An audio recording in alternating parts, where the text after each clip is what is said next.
Hello everyone. Hello Fajita. Oh, woof. Fajita, hello. Oh, what do you want? Right, Fajita, what's the matter? I've got something in the mouth.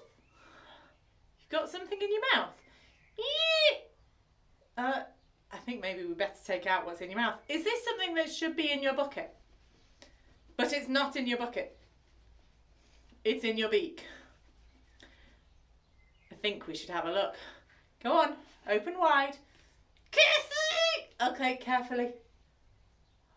Oh, can you see? It is something small and something precious. Can you see what this is? Yes, you're right. It's a ring.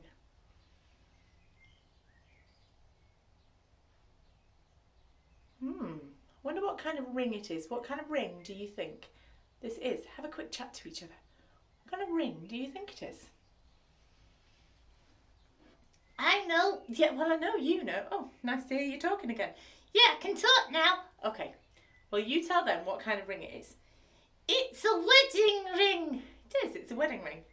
It's yours. It is. Now, you might notice I already have a ring on because this one's a little bit small now. But I do wear it on that finger. So why did you have my wedding ring in your beak? Oh, because it means something special. Ah, it's true. I wonder if you can think about what a wedding ring means. Have a quick chat to each other. What do you think a wedding ring means? Oh, yes. It's something to do with showing that you've married someone. It's to do with showing that you've made some special promises to someone. Yeah, that's why you give it as a reminder of the promises. Yes, as a reminder of the promises. Now my wedding ring, on the inside of it, it says the date. It says my husband's name and my name, and it says the date that we made some special promises to each other. And those promises were to be faithful. Now, none of you guys are married. No, they're far too little. Yes, but I bet you have friends and people who are special to you. Well, yeah, I bet they do too. And you want your friendships to stay important. Oh yeah, that's good. And so it's important to remember that when we say something to somebody, we need them to believe us. We need to be trustworthy.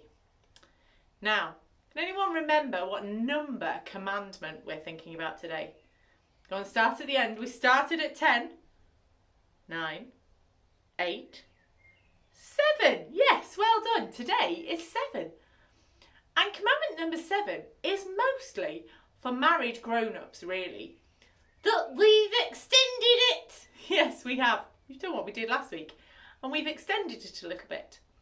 And we're saying, be trustworthy in your relationships.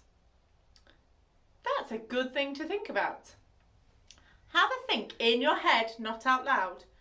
Have a think about a time when someone hasn't been trustworthy. Yes, they're hard things to think about. We don't like those things. But how did it make you feel? Go on, show me with your faces how it made you feel when somebody wasn't trustworthy. Oh, yes, Fajita's doing it too. Makes you feel a bit sad, a bit confused, maybe a bit angry sometimes.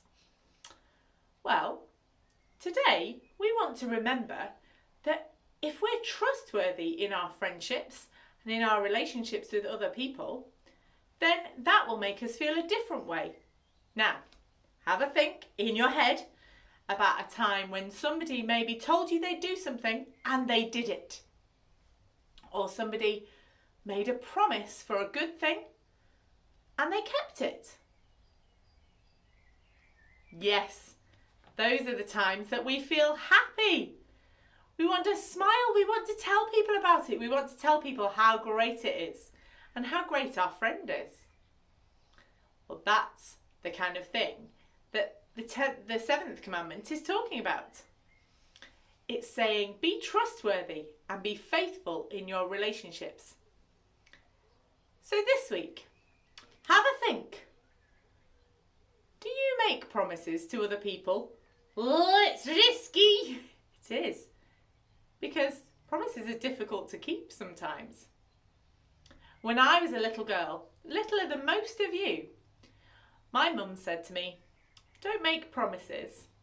Just tell somebody that you'll do something and do it. And that's what I've tried to do until now.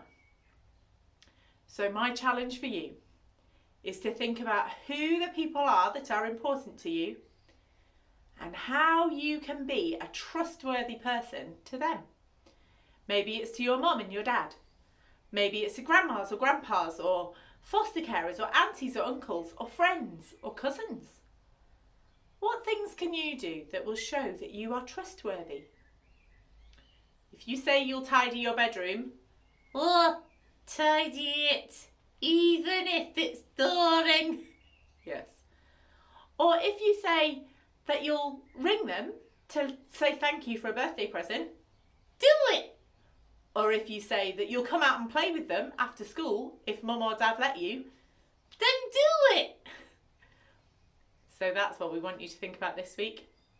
Now I'm going to thank God for the people in my life who I want them to think that I'm trustworthy.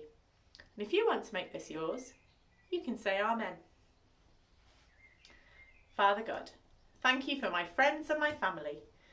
Help them to know that I'm trustworthy. Help me to be a trustworthy person. In Jesus' name, amen. Amen. We'll see you again very soon. Bye-bye. Ta-da!